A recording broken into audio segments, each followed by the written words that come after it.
Olá, eu sou o professor Mota e esse exemplo que eu vou dar agora de transformações lineares e matrizes deve fazer mais sentido para você do que os exemplos dados anteriormente.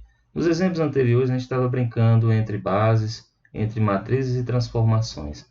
Agora, nesse exemplo, nós vamos ter uma aplicação do R2 no R2, uma base do R2 alfa formada pelos vetores 1, 2, menos 1, 1, e eu quero saber qual é a matriz que representa uma rotação de 90 graus no sentido anti-horário.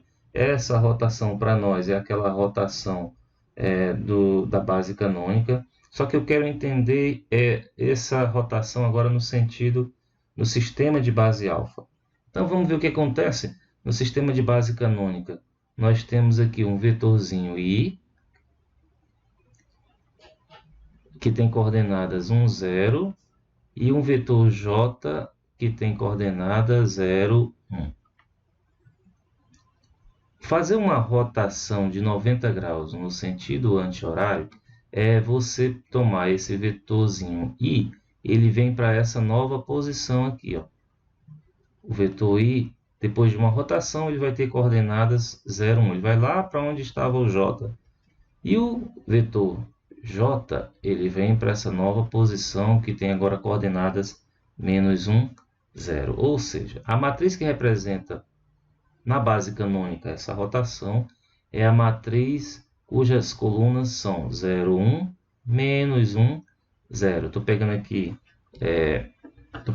aqui nas colunas o vetor 0, 1 e o vetor menos 1, 0, que foi o que nós encontramos nessa rotação de 90 graus no sentido anti-horário. Isso aqui na base canônica é tranquilo.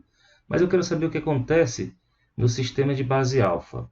Então, o problema diz o seguinte: eu tenho aqui a minha base alfa, eu tenho aqui a base canônica do R2, base canônica do R2, que eu estou chamando de epsilon 2, tá? Transformar, então, do epsilon 2, fazer essa rotação aqui, ó. É tranquilo que eu vou usar essa matriz aqui assim, ó. Certo? Mas eu quero que essa transformação se dê diretamente na base alfa. O que é que eu posso tirar daqui? Eu quero primeiro transformar um vetor que vai estar inicialmente na base alfa na base canônica. Aí eu sei fazer essa rotação e depois eu trago ele de volta para a base alfa. Isso é o que a gente pode fazer. Mas depois, o que nós queremos encontrar é uma transformação direta da base alfa para a base alfa após essa rotação de 90 graus. Vamos trabalhar o que é essa passagem aqui, né? Essa passagem aqui da base canônica da base alfa para a base canônica e da base canônica para a base alfa. Fazer a mudança de base, pegar um vetor, trazer ele da base alfa para a base canônica do R2 é pegar um vetor, pegar esse vetor da base canônica do R2 representado pela matriz identidade de ordem 2 elevado a menos 1 vezes alfa. Só que a identidade elevada a menos 1 é a própria identidade, então nós temos que aqui é alfa. Então aqui nós vamos ter a matriz que representa a base alfa. E do outro lado, as coordenadas, a matriz mudança de base, da base canônica para a base alfa, é dado pelo inverso da matriz que representa a base alfa, vezes a identidade, a matriz identidade de ordem 2. Mas a matriz de identidade de ordem 2 ela é o elemento neutro da multiplicação. Logo, o que eu tenho que ter aqui vai ser a matriz que representa a alfa elevado a menos 1, a inversa dessa matriz. Muito bem, a matriz que representa a base alfa é a matriz onde eu vou tomar os vetores de alfa e colocar nas respectivas colunas. Então aqui eu tenho entrada 1, 2, certo? Que é a primeiro vetor da base alfa, e o segundo vetor é o menos 1, 1, ele entra na segunda coluna, menos 1, 1. Encontrar a inversa dessa matriz alfa, Primeiro você vai tomar o determinante é dado por 1 mais 2 é igual a 3, então 3 vai ser o denominador de todas as entradas. E aí você vai trocar a posição dos elementos da diagonal principal, no caso, como são iguais, vai ficar 1/3 e 1/3, e trocar o sinal dos elementos da diagonal secundária. Então aqui vai ficar 1 e aqui menos 2. Então nós já temos a inversa da matriz em relação à base alfa.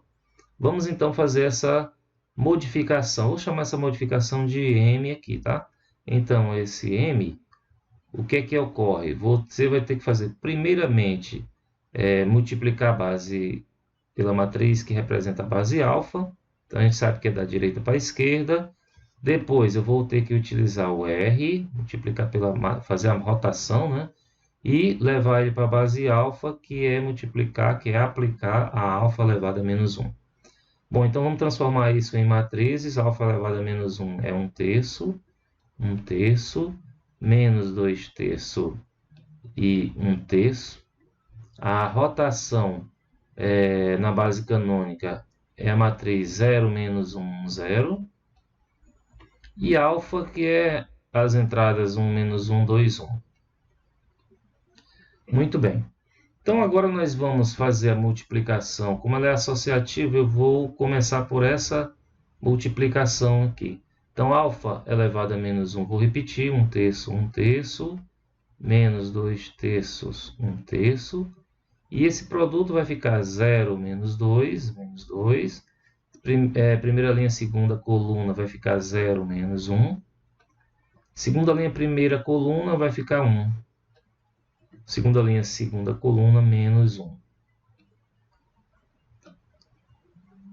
Bom, logo M será igual a menos 2/3 mais 1/3 vai dar menos 1/3.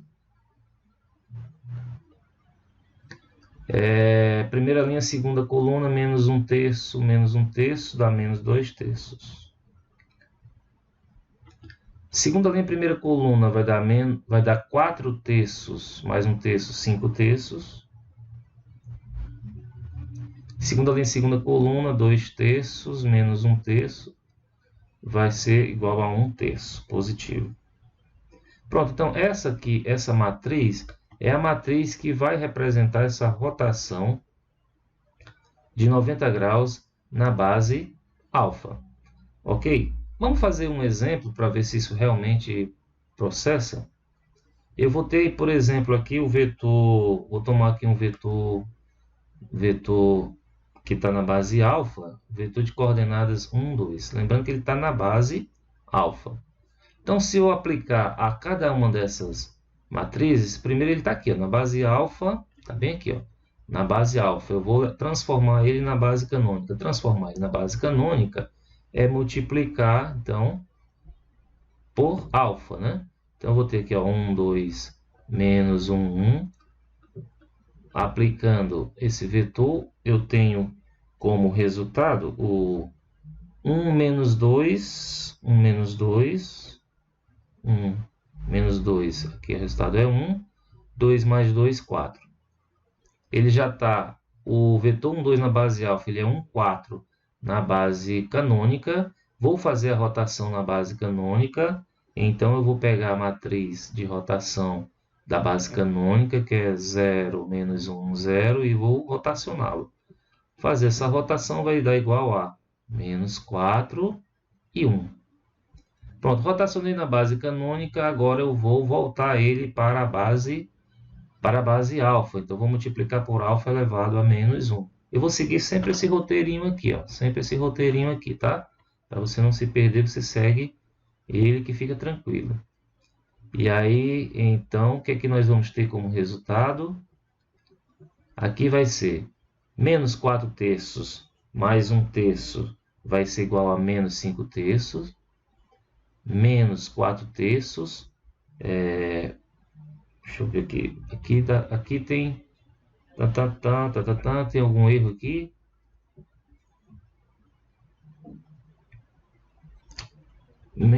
Aqui tem um erro no começo, olha só. Aqui é 1 menos 2 dá menos 1, olha só, tá vendo? voltar para não errar, tá? Menos 1 e aqui é que é o 4, aqui eu troquei não, aqui tá, tem que ser negativo, né? Então aqui é menos 4 e aqui é menos 1. Ainda bem que eu corrigi a tempo. Bom, então aqui seria menos 4 terços, menos 1 terço, menos 5 terços. E aqui seria 8 terços menos 1 terço, o que dá menos 8. Não, aqui dá 8 terços positivo, menos 1 terço, 7 terços positivo. Então, o meu vetor resultante na própria base alfa é isso daqui. E para confirmar, eu faço direto pela matriz que eu encontrei lá, ó, da base alfa para a base alfa. Tem entrada menos 1 terço, menos 2 terços, 5 terços e 1 terço. Então, vou aplicar esse vetor na base alfa, 1, 2, direto nessa matriz M que eu tinha encontrado lá. Vai ficar igual a menos 1 terço, menos 1 terço, menos 4 terços dá menos 5 terços. E aqui 5 terços mais 2 terços, 7 terços positivo.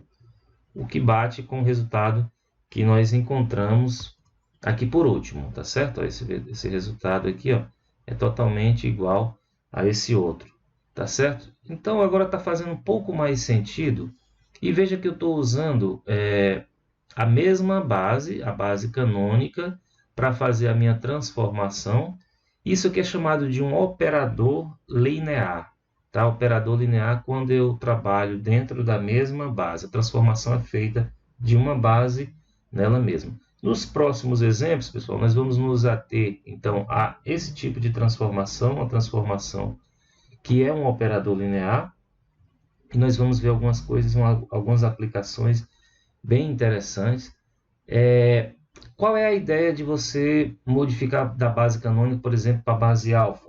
Nós vamos ver nos próximos exemplos que essa base alfa aqui, essa base alfa pode formar para nós uma matriz que é bem mais simples, por exemplo, que essas matrizes que estão aqui no lugar da base canônica.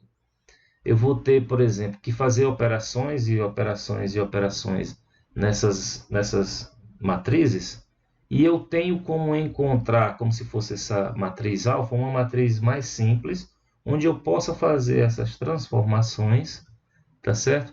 Em inúmeras vezes, de forma mais tranquila. Tá? E nós vamos utilizar alguns conceitos no próximo capítulo, como autovalores e autovetores, que vão simplificar muito a nossa conta.